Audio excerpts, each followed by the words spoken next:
Good evening, sir. Good evening. The young people are very happy that you're here. They want to know how they can benefit from Astolinks International with UK education and the fair.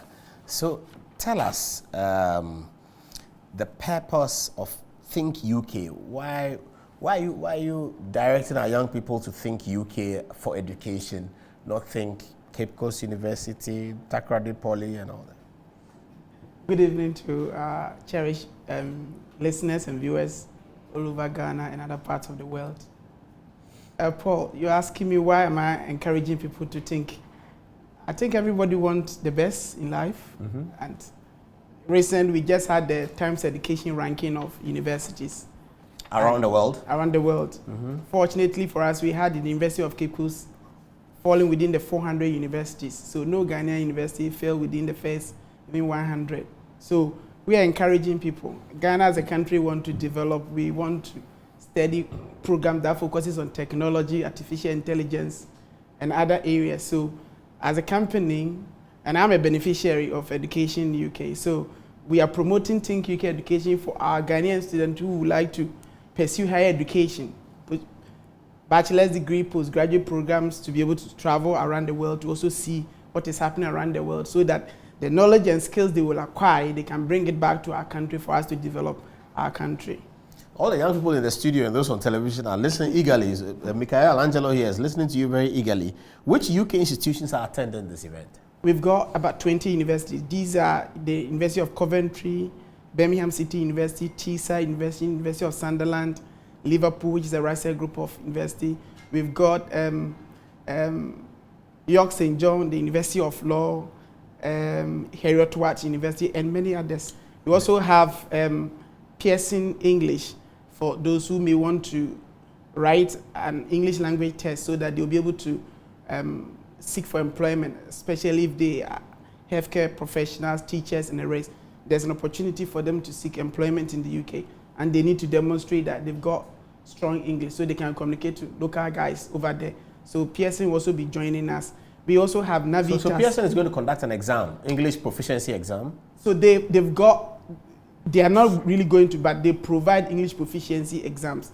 For example, not for every Ghanaian. If you want to go to the UK to study certain courses, you need it. For example, if you want to do courses like medicine, pharmacy, law, social work, nursing, and the rest, you need to be able to prove that your English language is comparable to maybe that of UK, 7-year-old child, simply because myself, when I traveled to the UK for the first time to study, I found it difficult. I had a typical Ghanaian accent.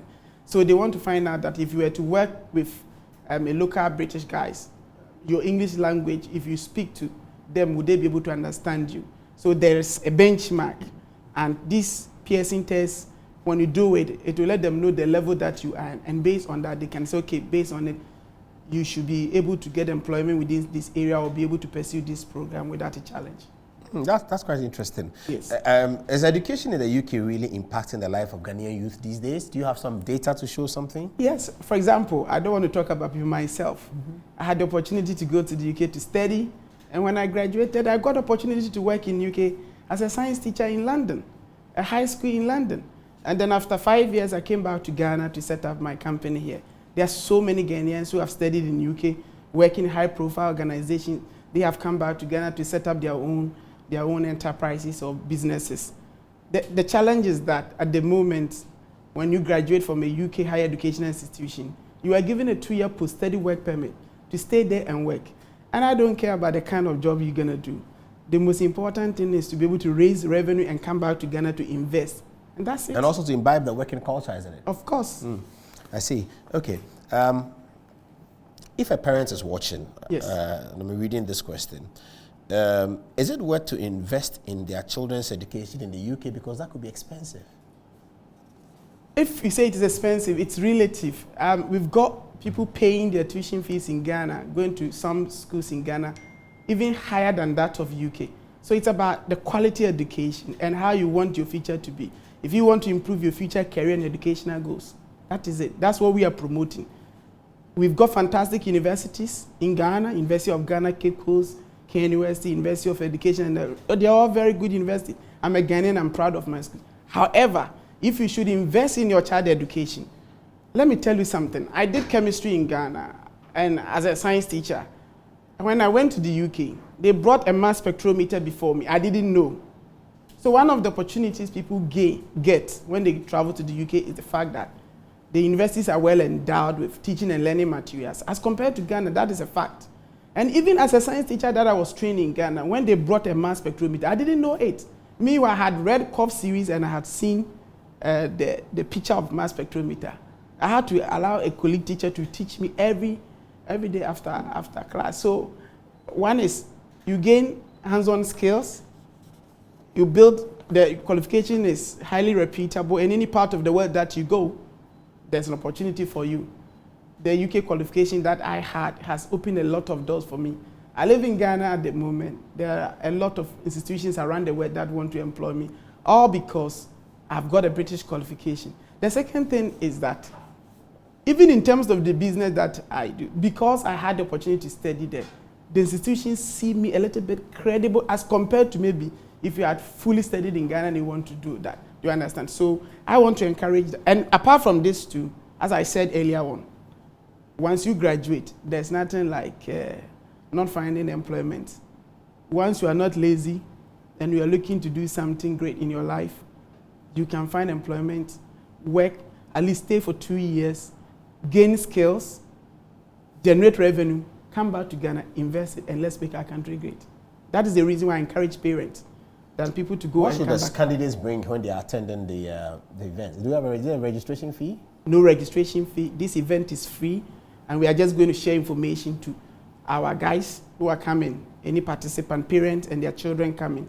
We're going to let them know the kind of document, the process to follow and how the process will go on. They should just come with the educational document, like their certificate, their transcript, their passport, and their birth certificate. There's a registration desk. They will come and meet them. They show them. After that, we'll send them to the conference. Is that a registration fee? No. Okay. I said registration desk. Okay. There's a conference where we are going to share with them information about the program and let them know why the process they have to follow, the cost involved if they are interested. We will show them all of this information during the event. And they also have the opportunity to talk to the universities themselves. So are there scholarships? Is there a desk for scholarships as well? Yes, there is. If you want to do a postgraduate program, UK is known, the Chevening Scholarship, the Commonwealth Scholarship. And apart from that, each of the universities have internal scholarship that they give to students. But I don't want people to focus on scholarship. Yeah, but people will focus on scholarship because that's what they want. Yes, people want scholarship, but I'm talking about some questions for him, huh? I'm talking about investing. They should see education as an investment. Yeah, but if you don't have, you just don't have. Yes, if you don't have, that is the truth. However, there are some, for example, if you've got first class and you want to go into research, there's an opportunity for it. But sometimes we have people coming with third class and they say, can I get full scholarship to study? It's worrying. So we want to say that this is purely an investment. People have graduated from university. Their family want to maybe open businesses for them.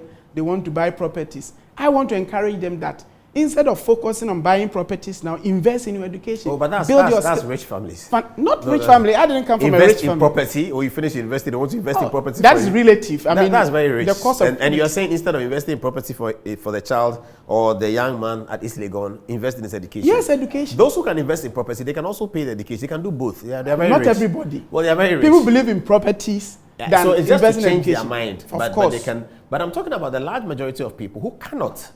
Even the Legon fees they struggle to pay. You say they should pay fees for Cambridge. Our research shows £23,000. They don't have it. Not £23,000. The tuition fee for UK generally starts from about £9,000. So depending on what you want to study and where you want to study, that is it. So it is not £23,000. And like I'm saying, Paul, it is about the value you want to achieve, the quality education, the exposure you want to build. So can people get admission if they have their transcripts at this fair? Yes. We are you serious? Not on spot admission, but there's a team that is going to take them through the application process, and it takes time, within 3 to 1 week, maximum 2 weeks, if you be given the offer. Yes. And let me tell you something, Paul, recently, if you have been checking the data, even UK universities are getting full. The demand for UK education is gearing up all over the world. That's kind of true. So and even in Ghana, the British If you check the entry clearance data, you will see that the number of Ghanaian students going to UK has tripled. So if we sit there and say we don't have money, people really have money. But the truth is that they are looking for a genuine pathway. They are looking for people to show them the process to go. And one good thing about UK is that they are not asking you to pay all the tuition fee at a go. It is the best I have seen all over the world. If your tuition fee is say 14,000 or whatever pounds, it is the only UK that can even ask you to pay just £1,000. Go through the process, secure your entry clearance or your visa, and after that pay the rest. They provide payment plan. And this is fantastic. You won't get it anywhere. And this is the reason why as a Where is the fair consultant, occurring? Where? It's happening here in Accra at the Marriott Hotel. Marriott Hotel. On Thursday, 20th October. Thursday is a working day. They will be doing national service. They are all over the place. Thursday is a working day. Yes, we've designed it in such a way that when we come, within 30 minutes, you should be done. Thursday, what time? 10 o'clock a.m. Are you prepared for the numbers that could be coming? Yes. 1,000 people? Yes. We've designed Marriott. We've organized ourselves very well. And so it's a fair? Is it going to happen outdoor? Is it a car park or something like that? No, not a car park. They've got, the place is called Wesley Girls Conference Room, Exhibition Hall. Wesley Girls? Wesley Girls. I think that's the name. At Marriott? At Marriott. Hey. Yes. Is it Marriott owned by a former old student or something? I'm very sure about that. Okay, so that's where you'll be doing Marriott Hotel in Accra. Will you be taking it to Kumasi and other places? Next year. Next year. These are maiden events, yes. So Thursday, what time? Thursday, 10 a.m. to 4 p.m. To 4 p.m. Okay, so they have time. They can come in, go out. Yes. Another group can come in and go out. But you'll be there all day. Yes, I'll be there all day. Wow, that's really interesting. UK universities. All right. So you are a professional teacher? Yes, I was trained as a teacher, a science teacher, before I left to the UK. And in UK too, I did, first I did PGC, postgraduate certificate with the London Metropolitan University. And then from there, I went to the University of Birmingham, which is a Russell Group, one of the top universities around the world, to do a postgraduate program in education management. Then after that, I worked in UK as a science teacher. Then I came back to Ghana to set up Astolinks. Do you want to be Deputy Minister of Education? Not now. When? Because very soon, I will share that. You mean when the government changes to the other side? Not really. Not really. But for now, I want to help the Ghanaian youth to be able to trumpet, I can give you some trumpet below, a little bit of the same song. That's small. We can think about this matter. He wants to be Deputy Minister of Education. That's great. Not nice. now. Mikael, I guess you have a question for him, do you? Okay, yeah. You can take one for now. So you made the argument on the superior quality of education in the UK, but you know that in Ghana here, some of the universities have like affiliate programs with other universities abroad, and then they have their own internal exchange program. So maybe after year 1, year 2, then you go abroad anyway. So what makes yours stand out? That instead of picking a program here where they can transfer after about 1-2 years, why should they go to you straight away? Thank you very much. So if they travel to the UK, not only will they acquire the academic knowledge or gain hands-on experience, but it is also an opportunity to get international exposure.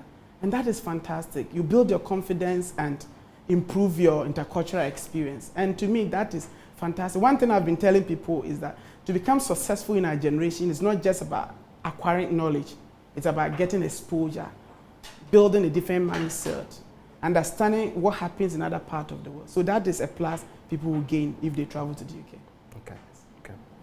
All right, Paul. Yes, Abdul. Yes. So I want to use myself as an example. Okay. I have a question. I'm interested in the graduate programs. In fact, I just completed national service. I'm working on some graduate applications as at now. But I want to ask you specifically, do you have, let me say, plans with the schools that are coming? Do you have agreements with them, maybe to look out for specific students who are, let me say, brilliant because of the scholarships? So maybe you have special arrangements with the schools, and you know that, okay, so per this number of, GPA and the requirements that a student might have, okay, so we are looking at this number of students, we can get them secured funding for such schools and such schools based on the grades that you've had. Do you have such arrangements with the schools? Because I'm sure I will attend the program and I'll be looking out for some of these opportunities. Thank you very much, Abdul. The issue with scholarship lies solely with the university. However, as agent or consultant, we play a role. We've got some of the universities coming to us to say that they are allocating this number of scholarship to us to be given to our students. And that is purely based on academic merits. So when you fall within it, why not? We'll consider you. We've got one of our universities giving accommodation scholarship, for example. Last year, we had 25 accommodation scholarships. So students who apply through us to that particular university, we look into their document, we interview them, we consider their family household income and all that, and realize that those 25 really deserve it, and we give them accommodation scholarship. So they are currently in UK. I mean, with full accommodation, they are not paying for accommodation. So our time is running out. We have 20 minutes more to go. So one more question is there? Just a follow-up. Based on the numbers that you have. You can talk to him when we are done. We can talk to him when we are done. Oh, so, okay. We have 20 minutes more. So I have a text for you, sir. Mr. Godwin Tabiri Akwa, he says he's your mate. He's very proud of you. He's watching. Yes, he's my mate. He's watching from Kumasi. Yes. And he's particularly proud of you. Yes. That's also very, very good. Okay.